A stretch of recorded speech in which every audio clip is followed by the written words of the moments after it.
Okey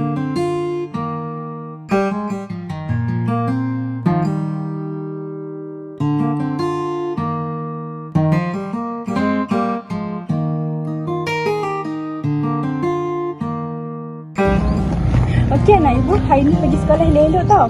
Ni kuih raya ni nanti kongsi dengan kawan-kawan, okey? Ni untuk Kak Angah, untuk adik. Okey ibu. Tapi diorang suka ke kita buat kuih je? Ish, jangan cakap macam tu. Diorang mesti suka punya. Kan ibu yang buat. Tahu pun dah. Pergi masuk nanti lambat pula.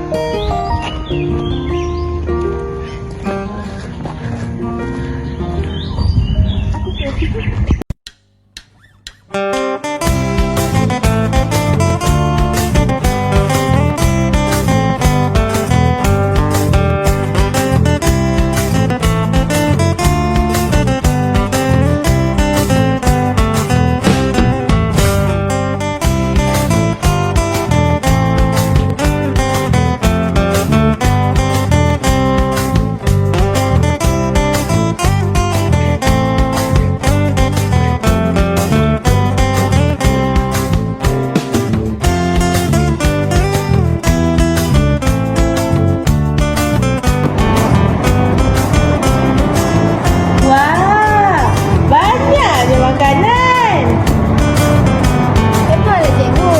Hari ni kan jamu kan? Kuih tu saja yang bawa. Oh, kalau macam tu, cikgu nak ada untuk tahun depan boleh? Mestilah boleh cikgu.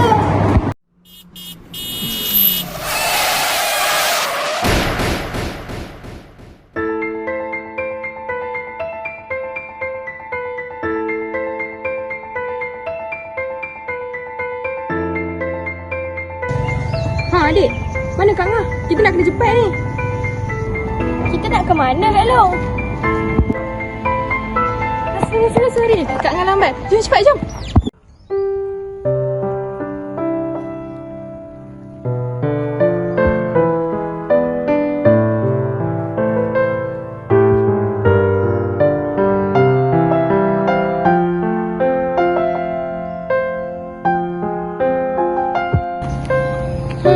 Tahun ni raya tanpa ibu kosong rasanya.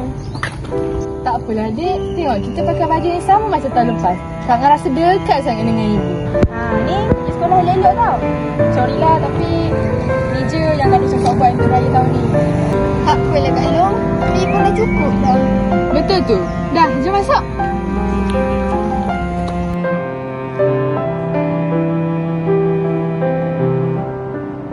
Anis, tahu ni ada buat kuih raya untuk cikgu tak?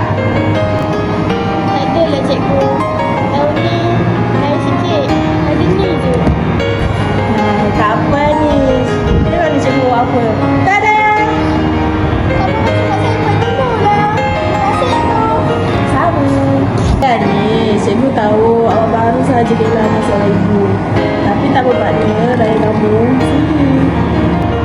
Anis, sebenarnya awak tak berserangan. Cikgu nak awak letakkan ada hati awak. Sekolah ni macam rumah kedua awak. Tempat awak bergantung dan merasa selesa. Jadi Anis, jangan sedih-sedih tau. Cikgu di SMK Malina Wasda ada dengan Anis dan pelajar lain, okey?